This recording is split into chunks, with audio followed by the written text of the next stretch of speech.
guys, EthDo here, and today I'm back with another Minecraft video. Today's video is going to be the top 5 foods in Minecraft. Now this video would have been uploaded last week, but I had a bit of a cold, still do have a little bit, so that's the reason if my voice does sound weird to you. That's the reason that's a little bit late, but still, it's better late than never, eh? So like I said, top 5 foods is going to be the topic of today's video.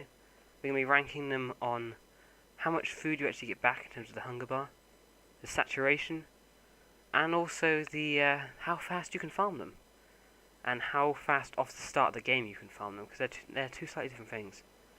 We'll get onto that more later. I'm not going to categorize anything, so say pumpkin, pumpkin, and potato, and baked potato could be two different things on the list. I'm not just going to say potato in general, because I realise that they do always give different amounts.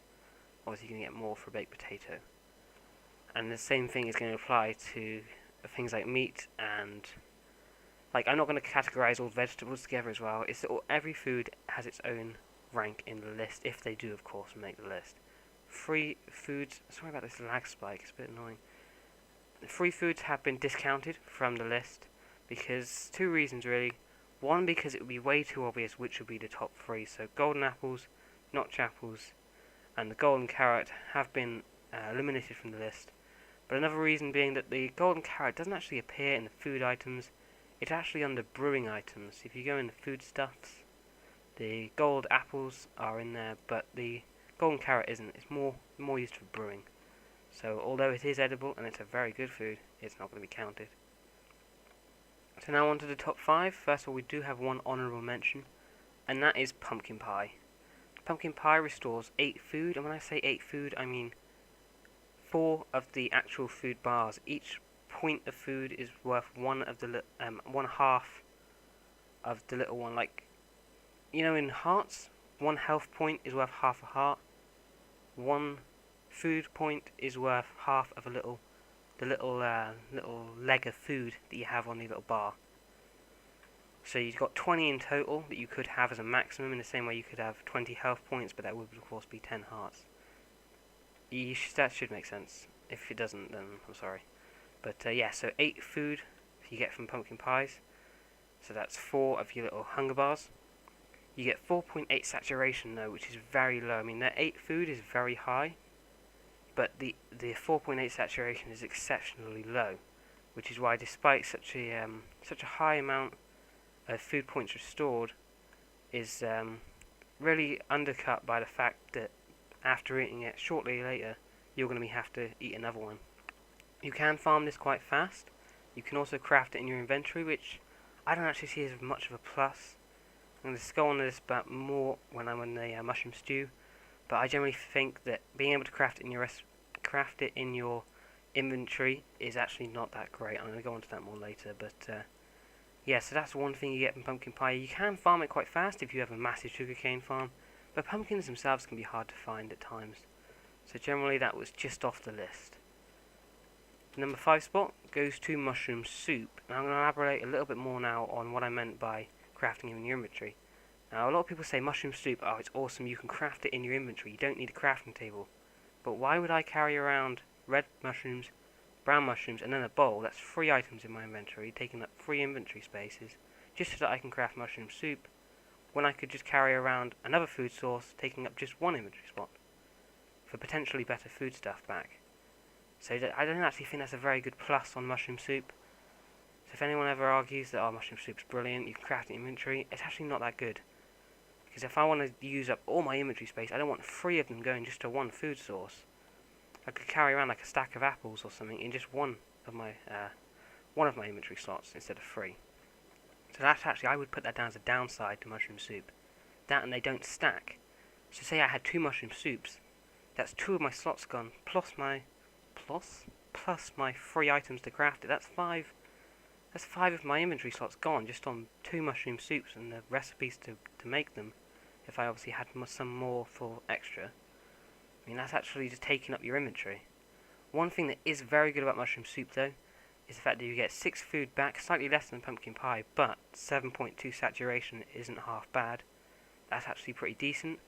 And as well as this, if you have a mushroom, you can actually get infinite mushroom soup. You can just milk it and, or mushroom stew it. I don't know how you'd say that, but you can do that, and you can just get infinite food off of it. But of course, without stacking, if you've got, say, 10 bowls, that's 10 inventory spots that are going to go just to one soup each. So a little bit of a downside there, but the fact that you can get infinite food off of it, if you do get lucky enough to find a mushroom cow, then that can be pretty useful. That's why it made the 5th spot. Number 4 is actually the newest food on the list, and that's cooked mutton. Now, cooked mutton is, if you haven't already seen this, it's from sheep, and the cooked variety is definitely somewhat better than the uncooked variety. This one gives you 6 food back, which is equivalent to the mushroom soup and still less than the pumpkin pie. However, you do get 9.6 saturation, which is particularly high. Now, of course, you would have to furnace this up, but seeing as coal is such a common mineral, I mean, that's hardly going to hinder. It's still worth cooking it up rather than not cooking it. As well as this, sheep are very easy to farm. You can farm them right off the bat. You just get some seeds, quickly grow some wheat, and then you can be farming in the second you've got yourself 2 sheep. So it's actually very simple to farm right off the start of the game. And once you've got them, as long as you've got a decent wheat farm going, you can just breed the sheep continuously. And another plus that we're going to be counting this as a plus is the fact that the sheep can also, then you can use them with wool. So not only is your food source providing you with food, but it's also providing you with a second useful thing, that being wool for your furnishing your house. So if you do keep mutton as your main food source, you're also going to be decorating your house at the same time, which is pretty cool. The 3rd on the list is actually cooked pork chop. And cooked pork chop gives 8 food, that's the equivalent of pumpkin pie, but 12.8 saturation. That is, I think, bar the golden ones over here, that is probably the highest saturation on the game, equal to maybe 1 or 2. So you're probably wondering, why isn't this in 1st spot? Why isn't it even in 2nd spot? Now, the reason I've not put this very high is because carrots are rare, and I'm going to link that in a second. Carrots are a rare food, just a rare crop. And of course, you need carrots to breed pigs. And seeing as carrots are hard to obtain, that means a pig farm is hard to obtain, especially off the start of the game. And then, so it's hard to get pigs, and if you can't get pigs to farm, then you can't get lots of pork chop.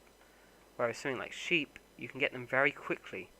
Just getting, you find seeds everywhere in the map, basically.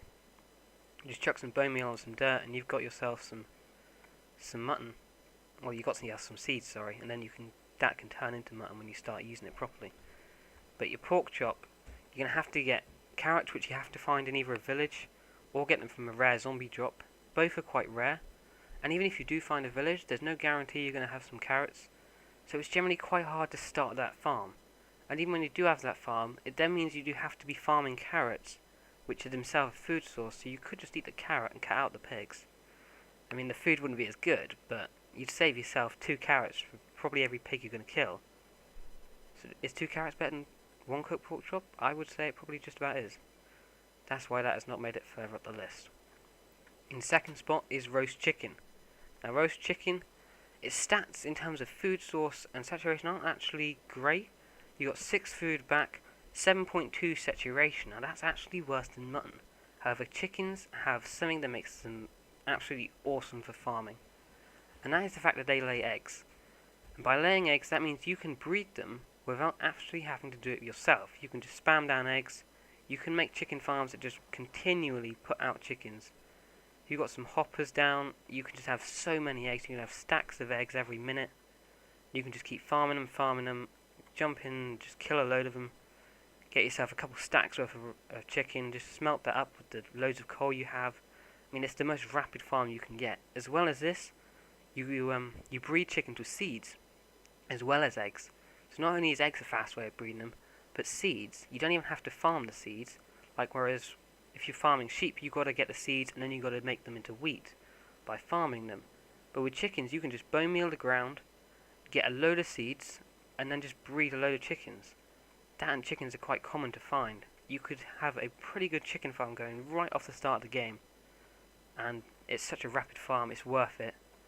For the amount of chicken you'd be farming, it'd be worth having a slightly lesser food source in terms of stats compared to the pork chop, because you'd just have so much chicken.